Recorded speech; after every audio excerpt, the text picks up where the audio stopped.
Hello everyone, welcome to my tech अभ्यासिका YouTube channel. Friends, आजच्या क्लासमध्ये आपण क्लाउडचे काय बेनिफिट्स आहेत त्याबद्दल आपण पाहणार आहोत. तर यामध्ये माझे जे सर्व्हर होते ते मी माझे यामध्ये त्या सर्व्हरसाठी 50 एम्प्लॉई लावले. तर 10 दिवसात काम पूर्ण होत होता, तेव्हा ते सर्व्हर रेडी होऊन जात होते.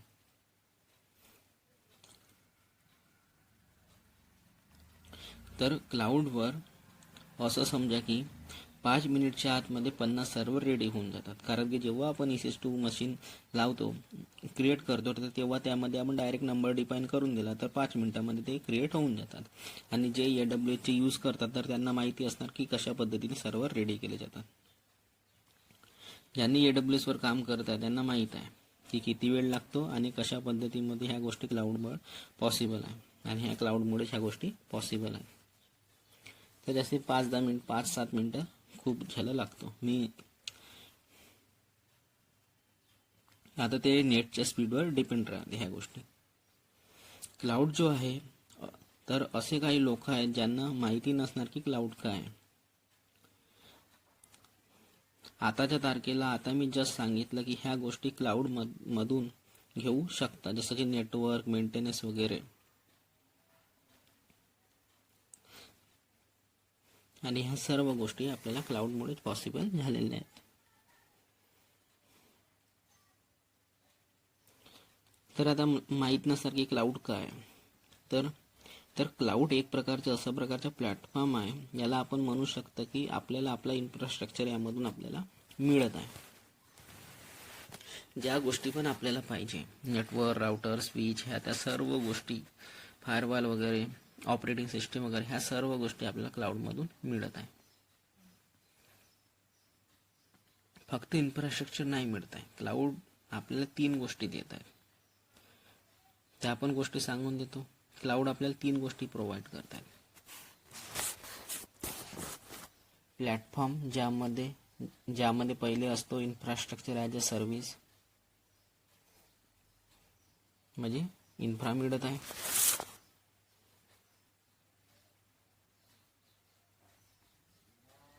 दुसरा असतो प्लॅटफॉर्म ॲज अ सर्व्हिस, आणि तिसरा मिळत आहे सॉफ्टवेअर ॲज अ सर्व्हिस. तर यामध्ये 3 गोष्टी असतात. याला शॉर्ट फॉर्ममध्ये इन्फ्राला म्हणतो इन्फ्रास्ट्रक्चर ॲज अ सर्व्हिस आस, प्लॅटफॉर्म ॲज अ सर्व्हिसला म्हणतो पॅस, आणि सॉफ्टवेअर ॲज अ सर्व्हिसला म्हणतो सास. हे शॉर्ट फॉर्म आहे. तर ह्या 3 गोष्टी आपल्याला क्लाउड प्रोव्हाइड करतो. तर यामध्ये मी लिहून पण देता शॉर्ट फॉर्म आणि त्यांच्या लॉंग फॉर्म पण लिहून देता की त्यांना काय काय म्हणतात. आस, infrastructure as a service, pass, platform as a service,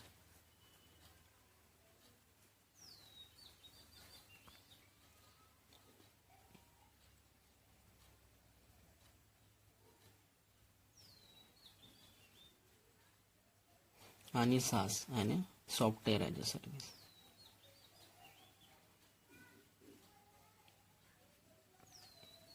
तर ह्या सर्व गोष्टी करत आहे. नेटवर्क, राउटर, स्विच वगैरे ह्या गोष्टी होत आहे त्या इन्फ्रास्ट्रक्चर ॲज अ सर्व्हिसमध्ये होत आहे. म्हणजे इन्फ्रा मिळत आहे आपल्याला त्यामधून. त्यामध्ये येणार network, switch, router, operating system वगैरे सर्व इन्फ्रा मिळत आहे. इन्फ्रा म्हणजे ज्या ज्या गोष्टी आपल्याला आवश्यक त्या फक्त इन्फ्रा मिळत आहे, राउटर, स्विच वगैरे. तर आता आपण इन्फ्रास्ट्रक्चर ॲज अ सर्व्हिसला आपण कशा प्रकारे समजू शकतो. तर पहा, मला हे सांगा की मला एक हॉस्पिटल बनवायचे आहे. तर त्यासाठी मला कोणत्या गोष्टीची आवश्यकता लागणार. त्यासाठी मला हॉस्पिटलमध्ये बघितलं असणार तर बघा, बेड्स असतात, व्हेंटिलेटर, हॉस्पिटल रिलेटेड गोष्टी असणार, त्याची आवश्यकता असणार. त्याला इन्फ्रास्ट्रक्चर म्हणणार. हॉस्पिटल रिलेटेडच्या गोष्टीने इन्फ्रास्ट्रक्चर. तर एक हॉस्पिटलचे पण काय, मला ह्या सेम गोष्टी लागेल स्कूलसाठी. म्हणजे स्कूलचे एक्झाम्पल घेणार. इन्फ्राचे पार्ट, तर स्कूलसाठी पण व्हाईट बोर्ड राहणार, डस्टर राहणार, मार्कर राहणार. ह्या गोष्टी ह्या इन्फ्राच्या रिलेटेड राहणार, स्कूलच्या रिलेटेड. स्कूलच्या इन्फ्रा म्हटलं तर बोर्ड, मार्कर, डस्टर, खुर्च्या, टेबल्स ह्या त्या स्कूलच्या रिलेटेड इन्फ्रा राहणार.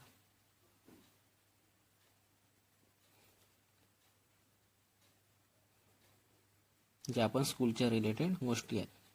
सिमिलरली एक IT कंपनीमध्ये च्या इन्फ्रास्ट्रक्चर राहतं, तर त्यामध्ये network maintenance, software, router, switch ह्या गोष्टीची आवश्यकता राहते.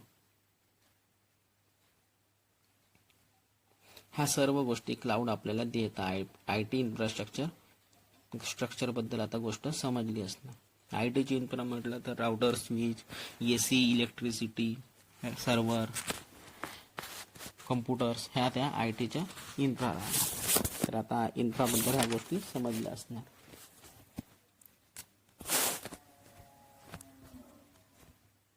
तर आता जो ITचा इन्फ्रास्ट्रक्चर आहे तो क्लाउड पासून घेणार.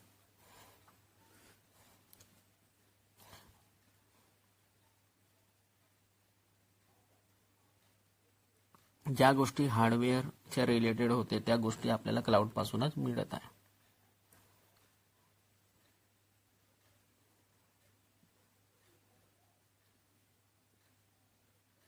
आता म्हणाल की असं कसं पॉसिबल आहे, जे सॉफ्टवेअर हार्डवेअर मला आपल्याला पाहिजे त्याला मी कसं घेऊ शकतो, म्हणजे क्लाउडमधून मी कशा प्रकारे घेऊ शकतो.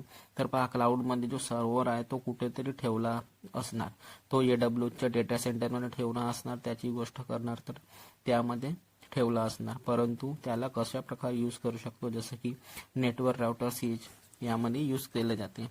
तर जसंही आपण सर्व्हरला पर्सनली जाऊन ॲक्सेस नाही करत यामध्ये, तर आपण त्याला कोणत्या टर्मिनलमधून ॲक्सेस करतो किंवा रिमोटली पण ॲक्सेस करतो.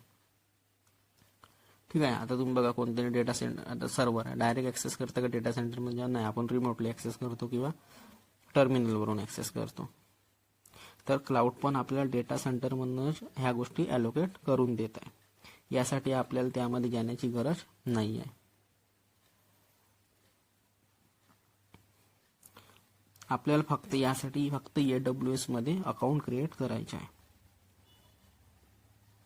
आणि AWS मध्ये अकाउंट कशा पद्धतीने क्रिएट करतात ह्या सर्व गोष्टी मी तुम्हाला सांगणार आहे. प्रत्येक गोष्टी मी स्टेप बाय स्टेप मी घेत आहे क्लासेसमध्ये,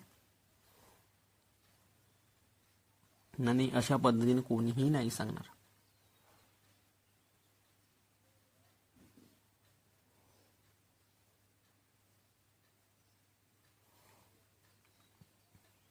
तर क्लाउडमुळेच ह्या गोष्टी आपल्याला सर्व गोष्टी पॉसिबल झालेल्या आहेत.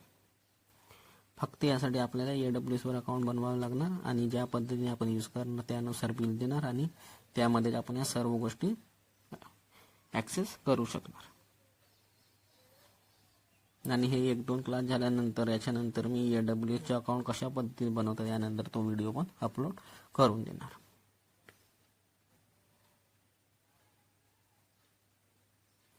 तर लिनक्स मशीन यामध्ये लॉन्च करायची आहे. तर जेवढं पण जो लॅब होणार ते आपण लिनक्स मशीनवरच करणार आहे. आज मी AWSचे पार्ट जे काही आहे ते पूर्ण फिनिश करणार आहे, आणि पुढच्या क्लासमध्ये आपण लिनक्सचे इन्स्टॉलेशन मी अपलोड करून देणार आहे.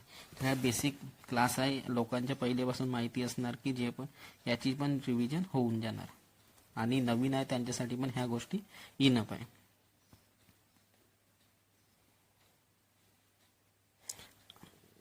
आणि क्लाउड इंजिनियरसाठी ह्या गोष्टीची गरज आहे. ह्या सर्व गोष्टी आपल्याला माहिती असायला पाहिजे. आता प्लॅटफॉर्म ॲज अ सर्व्हिस किंवा सॉफ्टवेअर ॲज अ सर्व्हिस हे आपण क्लाउड पासूनच मिळते, परंतु आता आपण याची गोष्ट नाही करणार आहे. म्हणजे आता AWS जवळ यावेळेस 33 रिजन आहे, आणि 6 आणखी म्हणजे मोर AWS रिजन 6 आणखी आता अनाऊन्स केला, आणि 6 रिजन आणखी यामध्ये बनणार आहे. तर हा नंबर जो आहे रिजन आणि अवेलेबिलिटी झोनचा हा चेंज होत राहतो, परंतु मी आता ज्या गोष्टी सांगत आहे त्यामध्ये नंबर गुगलमध्ये सर्च करून घ्याल, तो नंबर चेंज होत राहतो. म्हणून कोणताही AWSची व्हिडिओ किंवा काही कोणी अपलोड करत असेल तर तो नंबर चेंज होत राहतो. म्हणून जो कोणी व्यक्ती अपलोड करतो व्हिडिओ त्याची चुकी नाही राहत, मग त्यावेळेस तेवढे रिझन असतात आणि ते अपडेट होत राहतात, आणि तो नंबर कमी जास्त होत राहतो. तर तो त्यासाठी गोष्टी ह्या सर्च करायची आणि त्यानंतर त्या गोष्टी डिसाईड करायच्या.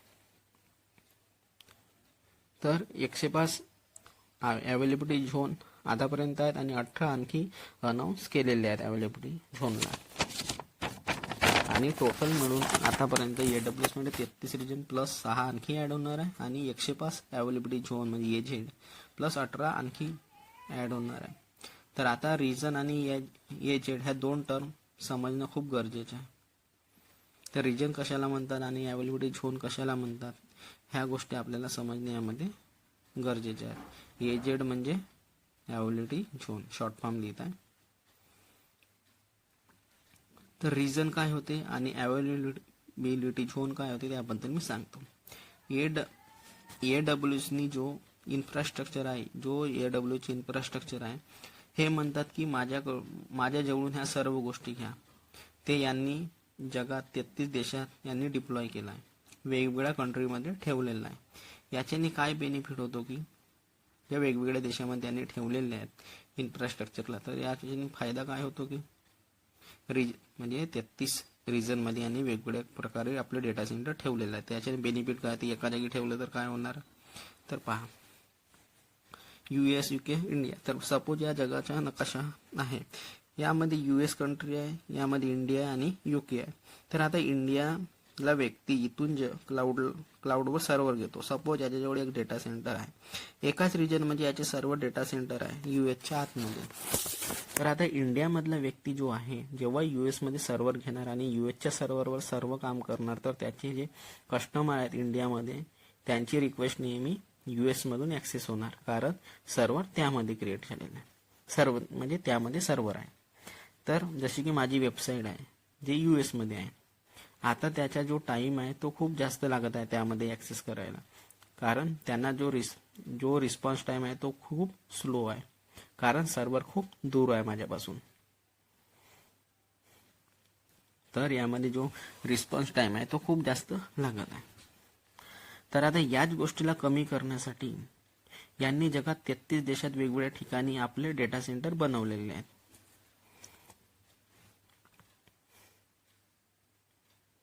आणि वेगवेगळ्या ठिकाणी डेटा सेंटर असल्यामुळे कधी काही प्रॉब्लेम बी आला, कधी अर्थक्वेक आला किंवा काही लँडस्लाइड झाले किंवा पावसाळ्यामध्ये पूर आला, तरी याच्यामुळे एक डेटा सेंटर फेल झालं, काही झालं तरी दुसऱ्या डेटा सेंटर म्हणून आपल्याला इन्फॉर्मेशन मिळून जाते, म्हणजे सर्व्हिस मिळून जाते. यामुळे हा वेगवेगळ्या ठिकाणी डेटा सेंटर असल्यामुळे हा फायदा आहे की आपण कोणत्या पण कंट्रीच्या नियरेस्ट जो पण डेटा सेंटर असणार त्यामधून आपल्याला सर्व्हिस मिळून जाणार. यासाठी याच्यामध्ये डेटा सेंटर बनवले जातात. फॉर एक्झाम्पल नेपाळ आहे, नेपाळमध्ये याचा कोणताच डेटा सेंटर नाही आहे.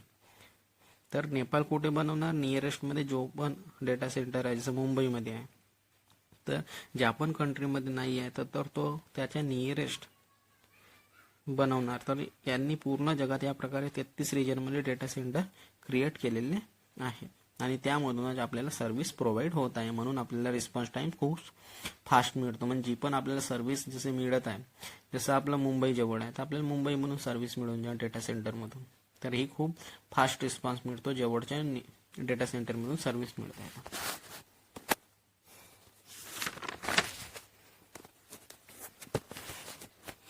म्हणून वेगवेगळ्या प्रकारे रिजनमध्ये 33 रिजनमध्ये डेटा सेंटर ठेवलेले आहे. तर यांना म्हटलं जाते रिजन. आणि याच रिजनच्या आतमध्ये असतात अवेलेबिलिटी झोन. जसं की जिल्ह्याच्या आतमध्ये असतो तहसील, जिल्ह्याच्या अंडरमध्ये येते तहसील, त्या पद्धतीने कॉन्सेप्टला समजा. किंवा कॅप्टनच्या अंडरमध्ये येतो उपकॅप्टन, या पद्धतीने समजा.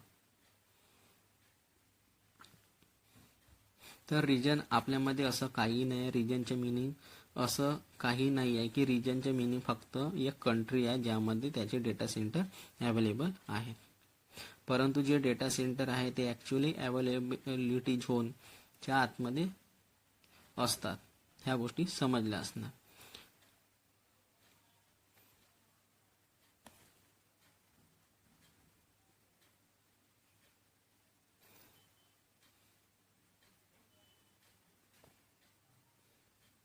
तर आता यामध्ये 33 रिजन आहे, म्हणजे 33 तर कंट्री झाले ज्यामध्ये यांचे डेटा सेंटर अवेलेबल आहेत. परंतु डेटा सेंटर जनरली कोणत्या नावाने ओळखले जातात, अवेलेबिलिटी झोनच्या नावाने ओळखले जातात.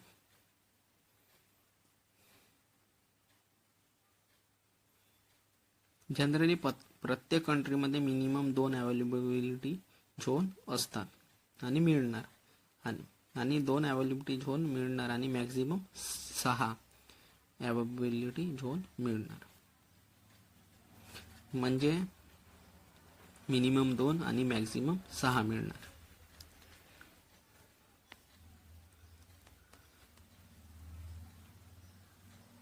म्हणजे एक रिजनची गोष्ट करणार तर मुंबईची गोष्ट केली तर मुंबईमध्ये 3 अवेलेबिलिटी झोन आहेत. बघा, एक रिजनची गोष्ट केली तर मुंबईची गोष्ट करणार तर 3 अवेलेबिलिटी झोन अवेलेबल आहे मुंबईमध्ये. या गोष्टीचे मिनिंग आहे की इंडियामध्ये याचे नेहमी सिटीच्या नावाने रिजन राहतात, कंट्रीच्या नावाने नाही राहत, परंतु ते एक कंट्रीलाच रिप्रेझेंट करतात ॲक्च्युअली.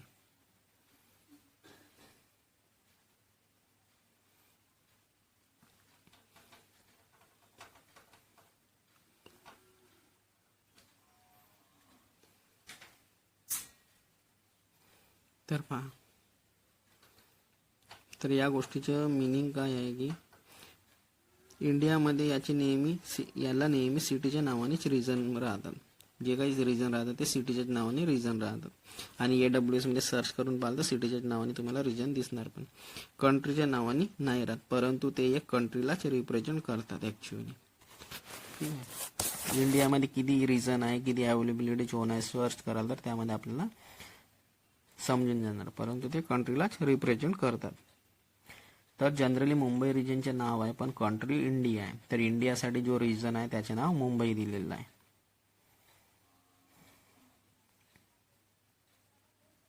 परंतु याचे मिनिंग हा नाही आहे की याचे 3ही अवेलेबिलिटी जे झोन आहे ते मुंबईमध्येच राहणार, हे काही मॅन्डेटरी नाही आहे.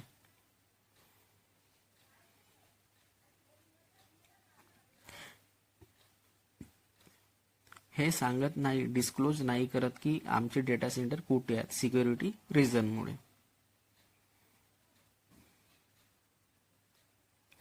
याचे पण 3 अवेलेबिलिटी झोन होऊ शकतो की एक मुंबईमध्ये असणार, एक हैदराबादमध्ये असणार, एक गुडगावमध्ये असणार. या गोष्टी या पद्धतीची पॉसिबिलिटी आहे.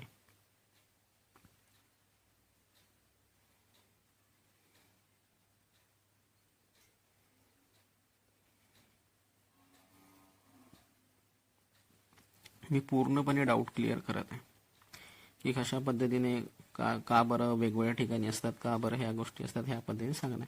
तर 3 अवेलेबिलिटी झोन का बरं असतात, तर जेव्हा कधी एक खराब झालं, जसं जेव्हा की एखादी अवेलेबिलिटी झोन खराब झाला तर आपल्याला सर्व्हिस दुसऱ्या अवेलेबिलिटी झोनमधून मिळाली पाहिजे. तर यामुळे काय होणार, कधी अशा प्रकारे नाही होणार की 3ही अवेलेबिलिटी झोन खराब होऊन जाणार. तर ते बनवले या पद्धतीनेच राहतात की कधी समुद्राजवळ नाही राहत किंवा अशा जागी नाही राहत ज्यामध्ये पूर वगैरे जास्त प्रमाणात येतो.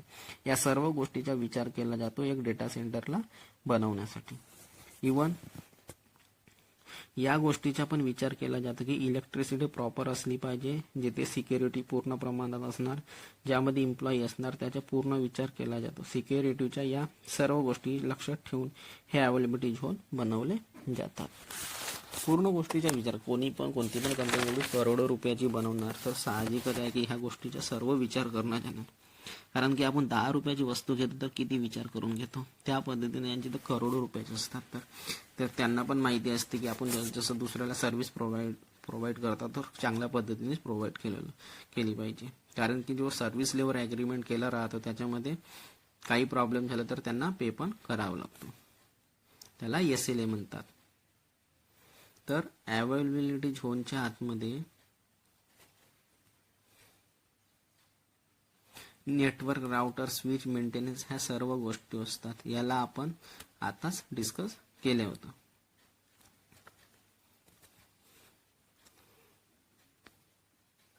आय होप आपल्याला हा कॉन्सेप्ट समजला असणार. आता फायनली ही गोष्ट येऊन गेली आहे की क्लाउड काय आहे. ॲट द एंड ह्या पण गोष्टी क्लिअर करून घेणार क्लाउड काय आहे. तर whatever you are accessing from internet actually you are using cloud. ही झाली पहिली गोष्ट.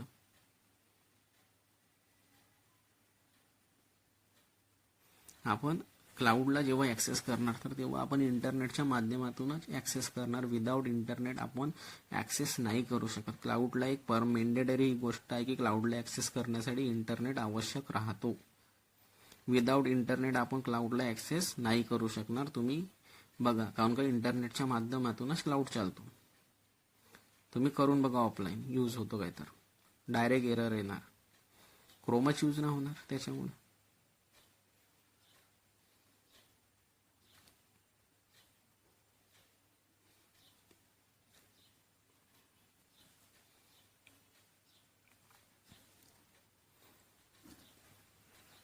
म्हणजे इंटरनेटची खूप मोठी गरज आहे. आपण ज्या पण गोष्टी इंटरनेटच्या माध्यमातून ॲक्सेस करतो ते ॲक्च्युली क्लाउड मधूनच करतो किंवा क्लाउड मार्फतच करतो. कारण तो कुठे पण किंवा कोणत्या तरी ठिकाणी सर्व्हर आहे आणि त्याला आपण इंटरनेटच्या मदतीनं ॲक्सेस करत आहोत. आता इथून तिथपर्यंत आपल्याला गोष्टी ॲक्सेस करायच्या तर इंटरनेट आवश्यकच राहणार आहे. तर क्लाउडबद्दल एक गोष्ट लक्षात ठेवा की आपल्याला क्लाउडला यूज करायचं आहे तर आपल्याजवळ इंटरनेट असणं आवश्यक आहे. विदाऊट इंटरनेट आपण क्लाउडला ॲक्सेस नाही करू शकत. ही गोष्ट नेहमी लक्षात ठेवा की क्लाउडला विदाऊट इंटरनेट ॲक्सेस नाही करू शकणार.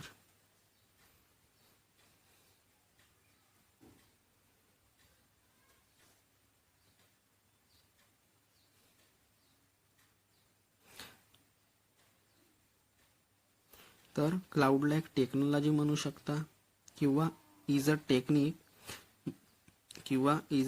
म्हणा which give you a ability to share your resources from a remote location. आपण रिमोटली आपण त्या रिसोर्सेसला ॲक्सेस करत आहे. आपण आपल्या रिसोर्सेसला रिमोट लोकेशनमधून ॲक्सेस करू शकता.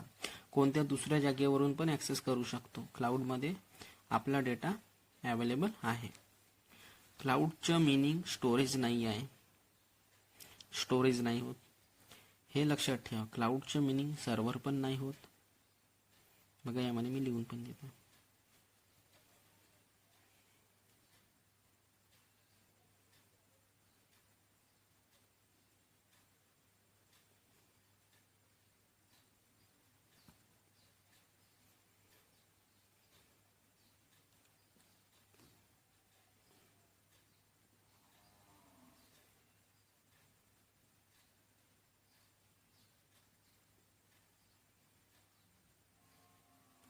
फ्रॉम अ रिमोट लोकेशन आहे. ते कलेक्शन झालेलं आहे. सॉरी त्याबद्दल.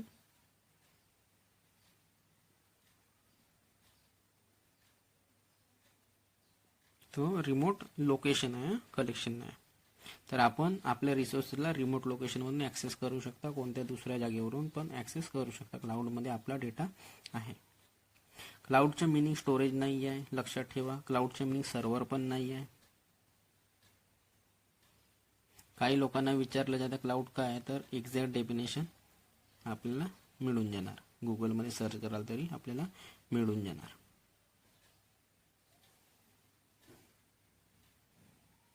ठीक आहे. यामध्ये बघा, your resources from a remote location आहे, कलेक्शन आहे. तर थोडं बघून घ्याल, चेंज करून घ्याल त्यामध्ये. तर क्लाउडचं मिनिंग सर्व्हर नाही आहे. क्लाउड एक सर्व्हिस आहे. आपल्यामध्ये एक सर्व्हिस आहे ज्याच्या आतमध्ये सर्व्हर पण येतात, स्टोरेज पण येते, नेटवर्किंग पण येते. या सर्व गोष्टी येतात. तर बघा, यामध्ये क्लाउडचे मिनिंग सांगत आहे. क्लाउडचे मिनिंग सर्व्हर नाही आहे. क्लाउड एक सर्व्हिस आहे.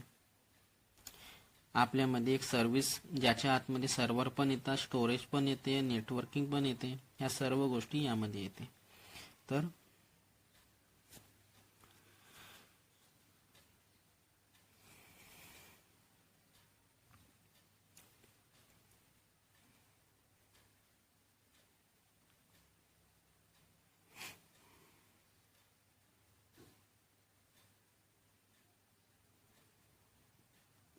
तर यामध्ये मी लिहून देतो बघा. Cloud is a service which gives you resources cloud एक सर्व्हिस आहे जे आपल्याला रिसोर्सेस ॲक्सेस करायला देत आहे. याला सर्व्हर म्हणण्यापेक्षा रिसोर्सेस म्हणणं खूप चांगली टर्म वाटते. रिसोर्सेसमध्ये स्टोरेज पण येऊन जाणार, सर्व्हर पण येऊन जाणार, ह्या सर्व गोष्टी येऊन जाणार. It gives you resources which you can use from a remote location and you can pay according to your usages. म्हणजे आपल्याला ज्या गोष्टीची आवश्यकता आहे त्या गोष्टी आपण क्लाउड मार्फत रिमोटली ॲक्सेस करता त्या लोकेशन मार्फत, आणि जेवढं आपण यूज करणार तेवढंच आपण त्या गोष्टीचे आपल्याला पे करावं लागणार. जसं की रेंट ज्या पद्धतीने आपण पे करतो, जसं आपण कोणत्या शहरात अभ्यास करायसाठी गेलो किंवा काही शिक्षणासाठी गेलो तर आपण रूम करतो, तर त्यामध्ये आपल्या जागा नाही तर आपण काही घर काही बांधत नाही, तर आपण काय करतो, एक सर्वात सुंदर कॉन्सेप्ट आहे किरायाने रूम बघतो आणि त्याचं जेवढं किराया येणार महिन्याला त्यानुसार आपण पे करतो. त्याच पद्धतीने यामध्ये क्लाउडमध्ये पण कॉन्सेप्ट आहे की आपण जेवढं यूज करणार त्यामध्ये आपण तेवढंच पे करणार. आपल्याला काही गोष्टी इन्फ्रा नाही बनवायची गरज, काही गोष्टी गरज नाही. आपल्याला ज्या गोष्टी लागतात त्या आपण त्यामध्ये क्रिएट करून घ्यायच्या आणि यूज करायच्या, आणि जे पण महिन्याला खर्च येणार त्याचे आपल्याला बिल पे करायचे. तर ही आहे क्लाउडची डेफिनेशन पण म्हणू शकता याला.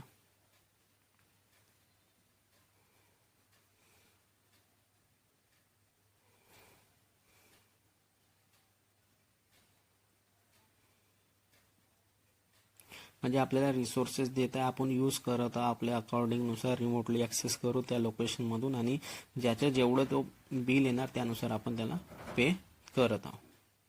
तर याला आपण क्लाउडची डेफिनेशन म्हणू शकतो.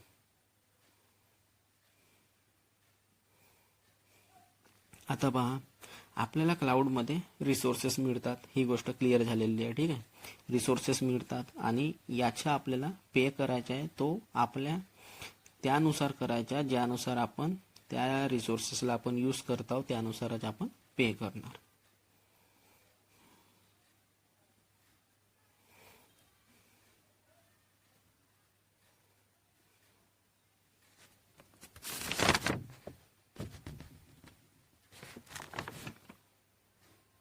आता क्लाउडचे एक्झाम्पल घेतो म्हटलं तर सर्वात सुंदर आहे गुगल ड्राईव्ह. गुगल ड्राईव्ह काय आहे, आपण आपला पूर्ण डेटा मेमरी कार्डमध्ये नाही ठेवू, गुगल ड्राईव्हमध्ये पण ठेवू शकतो. ठीक आहे, मेमरी कार्ड पण आपण यूज करतो, पण गुगल ड्राईव्ह कसं आहे क्लाउडवर अवेलेबल राहतं. गुगल ड्राईव्हला यूज करत असणार आता IT फील्डमध्ये आता ठेवू शकतो. मेमरी कार्ड काय एक फिजिकल डिव्हाइस आहे, परंतु गुगल ड्राईव्ह एक व्हर्च्युअल डिव्हाइस आहे ज्याला आपण व्हर्च्युअली ॲक्सेस करतो, कारण आपल्या लॅपटॉपमध्ये कुठे राहत नाही. इंटरनेटच्या माध्यमातून आपण त्याला गुगल ड्राईव्हला ओपन करतो. जेव्हा जीमेलच्या अकाउंटमध्ये जाणार तिथून आपण गुगल ड्राईव्हला ॲक्सेस करणार, परंतु ज्यामध्ये डेटा टाकणार तो दुसऱ्या व्यक्तीला ॲक्सेस होऊ शकतो गुगल ड्राईव्ह मार्फत, कारण की आपण त्यामध्ये गुगल ड्राईव्हची लिंक शेअर करतो. परंतु आपल्याला जसं मेमरी कार्डला ॲक्सेस करायचं आहे तसंच तिथे त्याला त्यामध्ये ॲक्सेस करणार. परंतु गुगल ड्राईव्हमध्ये फ्लेक्सिबिलिटी काय आहे की मेमरी की आपण कोणाला लिंक शेअर करून डेटाला ॲक्सेस करू शकता, परंतु मेमरी कार्डला कोणाला द्यायचं असेल तर त्याला पर्टिक्युलर जाऊन द्यावं लागणार त्या फ्रेंडला, आणि तेव्हा तो त्या डेटाला कॉपी करणार. परंतु गुगल ड्राईव्हवर आपण शेअर करून देतो की फक्त लिंक शेअर करायची आहे, तो आपल्या घरी कुठून पण बसून त्या डेटाला ॲक्सेस करू शकतो, डाउनलोड ॲक्सेस करू शकतो. हा याचा बेनिफिट आहे, आपल्याला त्याकडे पर्टिक्युलर फिजिकली जाण्याची गरज नाही आहे. तर हा गुगल ड्राईव्हचा फायदा आहे आणि बेनिफिट आहे. तर दोन्ही सेमच काम करत आहे डेटाला स्टोअर करण्याचं, परंतु एका जागी त्याला फिजिकली घेऊन जावं लागत होतं, ज्यात आहे मित्राला शेअर करण्यासाठी मेमरी कार्डचे एक्झाम्पल झालं, दुसऱ्या जागी डेटा क्लाउडवर आहे गुगल ड्राईव्हचे एक्झाम्पल, तर त्याला आपण फक्त लिंक शेअर करत आहोत कोणाला डेटा ॲक्सेस करायचा आहे तर, आणि त्याला आपण त्या डेटाला शेअर पण करू शकतो व्हर्च्युअली. हा खूप मोठा बेनिफिट आहे गुगल ड्राईव्हचा.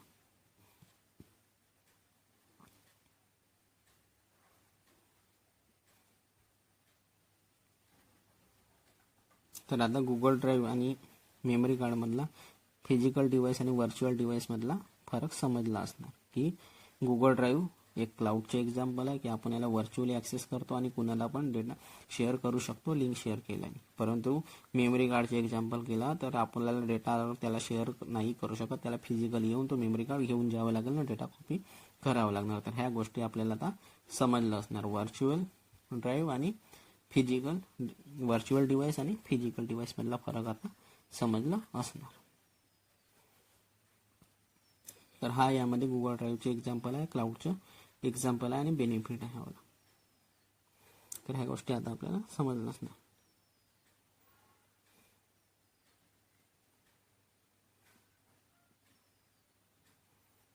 जसं गुगल ड्राईव्ह आहे आणि मेमरी कार्ड, तर हे दोन्ही सेमच आहेत.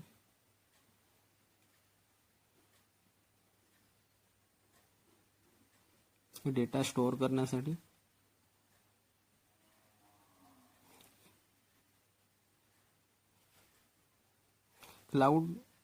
क्लाउड याच्या पूर्ण सर्व्हिस देत आहे, ज्या आपल्याला फिजिकली मिळत होत्या हार्डवेअर पासून, परंतु त्याच्यासोबत बेनिफिट्स पण देत आहे. आपल्याला जेव्हा वाटतो त्याच्यासोबत शेअर करू शकता, तर तेव्हा आपण त्याला डिलीट पण करू शकता, सिक्युअर पण करू शकता त्या लिंकला डिलीट करून. ठीक आहे. गुगल ड्राईव्ह मध्ये आपण लिंक शेअर करतो. तर हा याचा बेनिफिट्स आहे.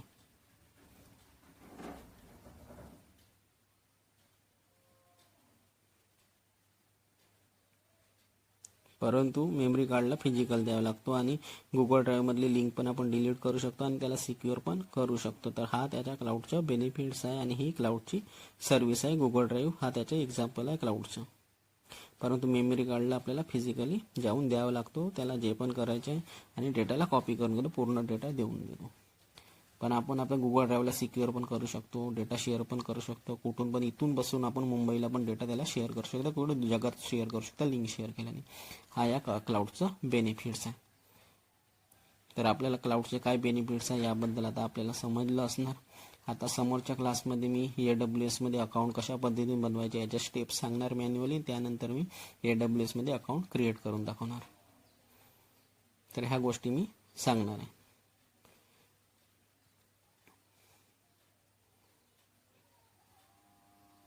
तर कशा पद्धतीने हे AWS चे बेनिफिट्स वाटले, क्लाउडचं काय महत्त्व आहे आणि क्लाउडचं कशा पद्धतीने बेनिफिट्स या क्लासमध्ये समजलं असणार. तर फ्रेंड्स, या व्हिडिओमध्ये एवढंच.